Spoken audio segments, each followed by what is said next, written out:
राजा भोज और गंगू तेली की कहा।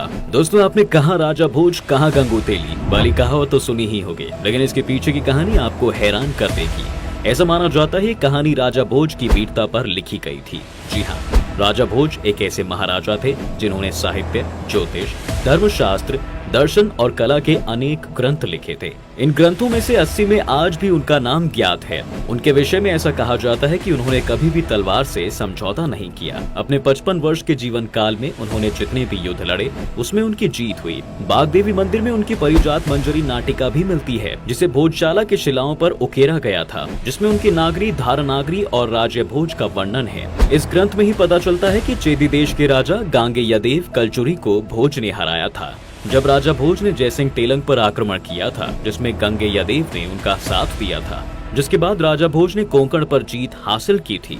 गोदावरी नदी के तट पर अवरुद्ध होने पर भी उन्होंने अन्य तरीकों से कोंकण पर विजय पाई थी और इसी युद्ध के समय में ये कहावत प्रचलित हो गई कि कहाँ राजा भोज और कहाँ गंगे तेली, जो बाद में बोलते बोलते गंगी तेलंग का नाम गंगू तेली पड़ गया। आज भी धार में एक ऐसा पूजा स्थल है जिसे लाट मस्जिद के नाम से जाना जाता है। यहाँ पर एक बहुत बड़ा लौह स्तंभ है जो 3 खंडों में रखा गया है। इसे गंगू तेली की लाट भी कहा जाता है। इतिहासकार ऐसा मानते हैं कि राजा भोज की गांगे यदेव तेलंग पर विजय पाने के बाद यहाँ पर एक विजय स्तंभ खड़ा किया गया था। कहा जाता है कि इस स्तंभ के नीचे चतुष्कोण और ऊपर से अष्टकोणीय था। वैसे गंगू तेली की बात करें तो इतिहास की जानकारी और राय रखने वाले इनके बारे में अलग अलग बात करते हैं। कुछ इतिहासकार तो यह भी कहते हैं कि गंगू और तेली 2 अलग अलग लोग थे जो दक्षिण भारत के राजा थे। उन राजा गंगू का पूरा नाम कलचुरी नरेश गांगे था, साथ ही तेली का नाम चालुक्य नरेश तेलंग था। इन दोनों के विषय में ऐसा कहा जाता है कि ये दोनों ही खुद को बहुत समझदार मानते थे। इन्होंने राजा भोज पर आक्रमण किया था।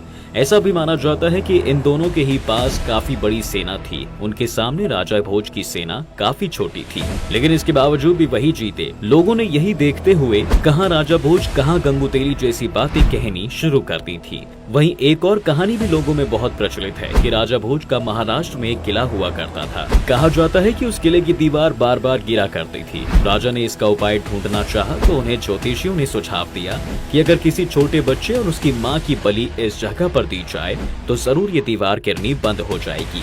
जब ये बात उनके राज्य में फैली तो गंगू तेली नाम के शख्स जो तेल बेचा करते थे, उसने अपनी पत्नी और बच्चे की कुर्बानी दे दी थी।